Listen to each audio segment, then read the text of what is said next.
Hello बच्चों, let's read the question. The question says assertion. A charged particle is free to move in an electric field. It does not move along an electric line of force. Reason: charged particle's initial position decides that it will move along the line of force or not. तो इस question को solve करने के लिए हम जो की concept use करेंगे वो है कि अगर हमारा एक रीजन ऑफ स्पेस है जहां पर एक इलेक्ट्रिक फील्ड एग्जिस्ट करती है E, देन अगर इस स्पेस में हमारे पास एक चार्ज पार्टिकल है, लेट अस अज्यूम कि ये हमारा क्या है, चार्ज पार्टिकल है जो कि उस इलेक्ट्रिक फील्ड रीजन में एग्जिस्ट करती है, देन इस चार्ज पार्टिकल के ऊपर एक फोर्स लगेगा because of the electric field, और इस फोर्स का मैग्नीट्यूड होता है Q टाइम्स E. Q यहाँ पर चार्ज पार्टिकल का मैग्नीट्यूड ऑफ चार्ज है. तो पहले हम रीजन स्टेटमेंट से स्टार्ट करते हैं जिसमें कहा गया है कि अगर एक चार्ज पार्टिकल का जो इनिशियल पोजीशन होता है वो डिसाइड करता है कि उसका motion along the line of force क्या होगा. ठीक है, तो लेट अस अज्यूम हमारे पास दो सिचुएशंस है. तो दोनों सिचुएशन में हमने चार्ज पार्टिकल लिया है. इनिशियल सिचुएशन में हमारा जो चार्ज पार्टिकल है वो एट रेस्ट है, और सेकेंड सिचुएशन में हमारा जो चार्ज पार्टिकल है वो is in a state of motion. ठीक है, तो अगर हमारा चार्ज पार्टिकल इनिशियली एट है और ये एक रीजन ऑफ स्पेस में एग्जिस्ट करता है जहां पर इलेक्ट्रिक फील्ड कुछ इस तरह से एग्जिस्ट करता है, तो ये हमारा डायरेक्शन ऑफ इलेक्ट्रिक फील्ड है. तो हमारा जो फोर्स लगेगा ऑन द चार्ज पार्टिकल वो कितना हो जाएगा, Q टाइम्स E, और ये जो डायरेक्शन होगा फोर्स का वो होगा tangential to the electric field, तो कुछ इस तरह से. ठीक है, तो हम देखते हैं कि हमारा जो फोर्स का डायरेक्शन होगा, तो जिस जगह जिस डायरेक्शन में हमारा फोर्स लगेगा उसी डायरेक्शन में हमारा मोशन ऑफ द पार्टिकल होगा.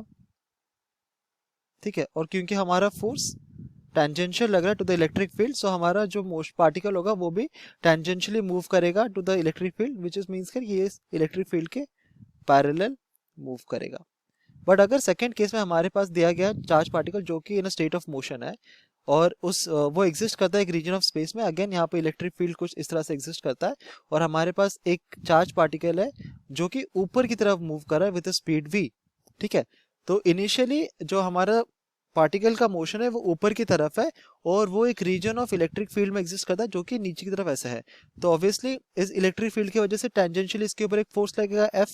ठीक है, तो अब हम देख रहे हैं कि हमारे पार्टिकल के ऊपर दो फोर्स लग रहा है. एक तो लग रहा है इसका स्पीड की वजह से ये ऊपर जाने की कोशिश कर रहा है, और इसके ऊपर एक फोर्स लग रहा है ऐसे.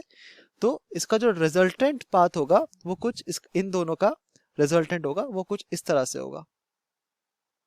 इस तरह से हमारा जो पार्टिकल है वो मूव करेगा.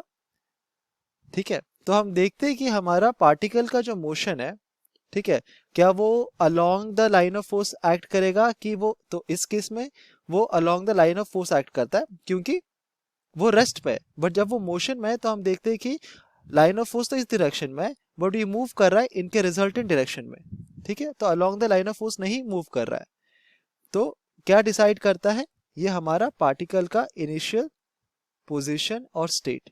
तो हम लिख सकते हैं पार्टिकल का जो इनिशियल पोजीशन है और जो इनिशियल स्टेट है ये दोनों डिसाइड करता है कि हमारा जो मोशन होगा चार्ज पार्टिकल का क्या वो along the line of force होगा कि नहीं होगा. तो हमारा रीजन स्टेटमेंट सही है. असर्शन स्टेटमेंट हमें ये कहता है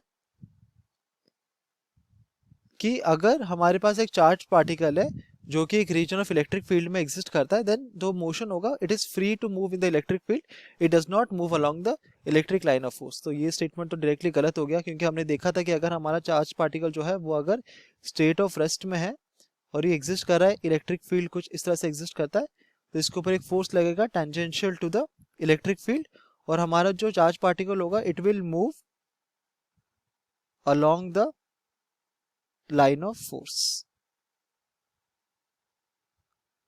तो अगर वो रेस्ट में है तो ऑब्वियसली वो along the line of force exist move करेगा parallel to the electric field. Right, तो असर्शन स्टेटमेंट डायरेक्टली हमारा गलत हो गया क्योंकि असर्शन स्टेटमेंट में हमें कहा गया कि it does not move along the electric line of force at all. ठीक है, तो इस क्वेश्चन का करेक्ट आंसर होगा assertion is false but reason is true. और अगर हम ऑप्शंस अब चेक करेंगे, ऑप्शन डी हमारा करेक्ट ऑप्शन है. Hope you understood it well, best of luck.